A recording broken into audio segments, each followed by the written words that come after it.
Hello everyone, welcome back to my YouTube channel. If you are interested in shadow work, healing your soul, working on your masculine and feminine energies, then hit that subscribe button and let's stay connected. So today we are going to be discussing about shadow work. Shadow work is all about the parts we hide about ourselves. We do not want to even admit that they exist. It could be that we are a people pleaser. I will never admit that I am a people pleaser. It could be, I will never admit that I am an egoistic person. One of the ways I identified parts of myself that I was hiding, that was a part of my shadow work. Whenever someone said something about me and it hurt me, that means it was a part of me that I was unable to accept about myself. If someone said, I am an egoistic person, pinched me, hurt me, I could not accept it. If I am egoistic, too innocent, naive, got fooled by others, anybody who would bring that up, it would hurt me. That is how you identify your shadow side. Those are the parts that are triggering you, that are hurting you. That means that you are not accepting it about yourself. So, the first step to your shadow work is accepting those parts of you. Even if it hurts, even if you cry, why did that person say that about me? Accept it. Because when you accept it, from that subconscious thought, it is coming back to your conscious mind. You are becoming aware of it, that it exists. Just like a light. When I am flashing a light at an object, the light is touching this object. This is the shadow part. Just like us. This is the shadow part. And if I do it like this, by shedding light on it, I am becoming aware of this shadow. Then it is no longer a shadow. That is how you do your shadow work. So, coming back to people pleasing. For a long time, I was a people pleaser. Now, let's shed light on it. Who is a people pleaser? How do you identify that you are a people pleaser? Accept it and then let go of it so that it is no longer a part of your shadow. People pleasing is you hide parts of yourself to be liked by others. When this happens, people who are choosing you are not actually choosing you. Who are they choosing then? They are choosing an inauthentic version of you. Inauthentic means that is not your true self. You are hiding some parts about yourself to be liked. Now, how do you even identify that you are people pleasing? These are the signs or these are the habits of a people pleaser. You play it cool. For example, a friend of mine asked me, "Is this hurting you?" And I said, "नहीं नहीं, ऐसी कोई बात नहीं है, ऐसी कोई बात नहीं है." Nothing like that. That is because you are playing it cool. That is people pleasing. You are not saying what you actually mean. You are hiding the real you. The more you hide the real you, the more it becomes difficult to even identify it. The more you don't say what you actually mean. You are disconnecting with your body. That means you are disconnecting also with your intuition. That is why people pleasers are unable to trust even their own intuition. They would feel this person is not good for me, but they will just pass that thought that maybe I'm just overthinking. So you are unable to trust what you feel. Now you have made two identities. One is the people pleaser, and one is the authentic, true version of you. Now, this one is telling you that person is not good. And this people pleaser thinks that maybe I'm just overthinking because you are disconnected with this part of yourself. You are trusting more of this identity. Another habit, you agree when you don't want to agree. For example, you are going on a family trip and majority of people say that let's go to this place. Now, as a people pleaser, everybody is agreeing. How can I go against everybody?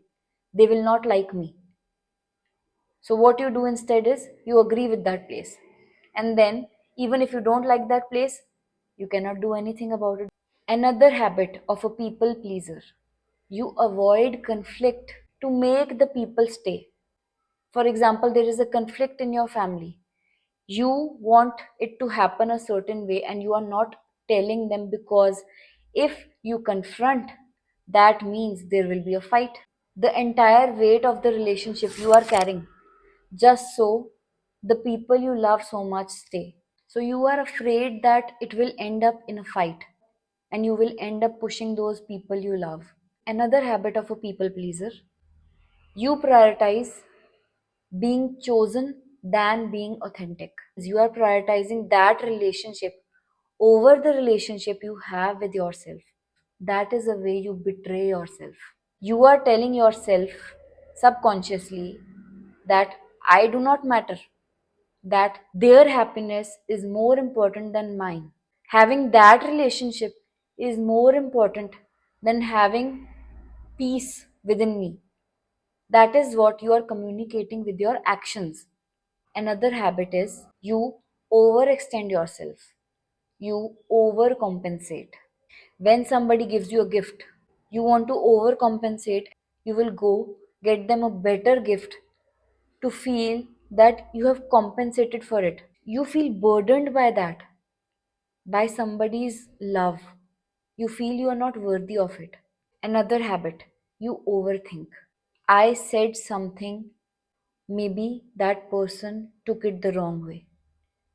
Did I say too much? Am I being overly emotional? Did I express too much?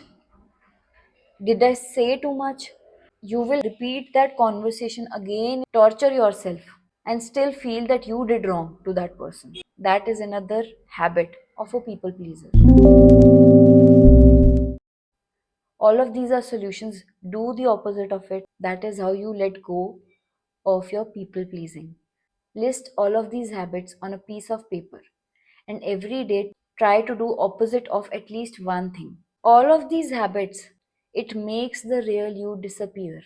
You don't even remember, is it the people pleaser or is it the real you? It all comes to the fear of being rejected, being abandoned. You feel you are too needy, you want a lot. Maybe people will perceive you that you are needy. Maybe they'll think that you are too much, you express too many emotions. You fear that your opinions do not matter, your needs do not matter, your emotions do not matter. Whatever I have said, change it. Say the opposite of it to yourself every day. My emotions do matter. My needs do matter. Even if nobody else is catering to me, I will cater to my own needs. My opinions do matter. And I will always speak what's in my heart. I will always give my opinion. That's how you build that trust with yourself. It is just a fear that they will walk away. When somebody is truly meant to be in your life, those people will always stay. And if they leave, it is better because you are energetically becoming better. You are no longer accepting the bare minimum. You will be able to attract better people. All this time, you suppressed your needs. Because of all of that, you became who they want instead of who you actually are. That people pleaser came in that will be liked by everybody. And if you are being liked by everybody, then you are doing something wrong. That is why you end up in relationships where you feel unseen, unheard, disconnected, disconnected with yourself and with the people around you. You feel exhausted from holding all of that in. The love that you have been receiving all this time is not for the real you. It's meant for the version that you have created, the version that is easy to love. Hiding yourself won't make you feel secure in love. That will only make you feel more alone. Love should not feel like a performance. You don't have to overthink.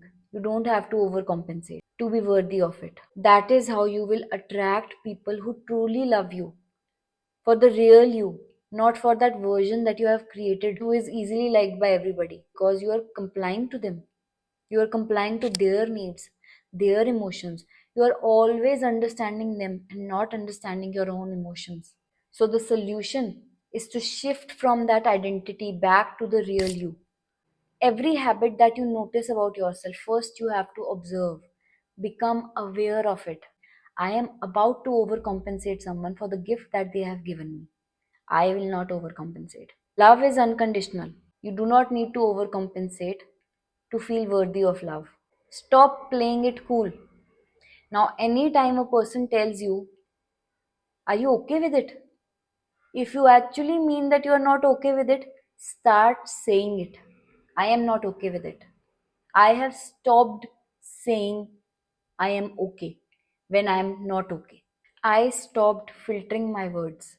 An example of filtering could be a friend of yours asked you to share something with them. Now you do not want to share it. Now, as a people pleaser, what would you have done?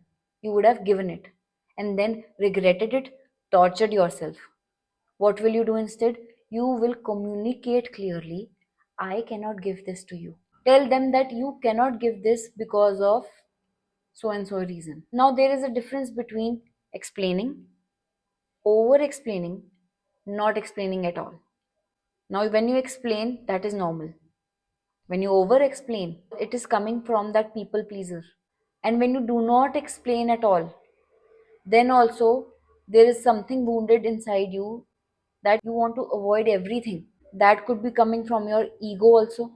Healthy communication is when you are explaining without over explaining or without giving any explanation at all. It takes time, but it actually brings a shift in your subconscious mind and it slowly becomes a habit of yours. Just like people pleasing became a habit, you can also build a healthy relationship with yourself and with everybody around you. If you like this content, do like, do subscribe, and do share it with your friends. And I hope to see you guys in my next video. Thank you so much for watching.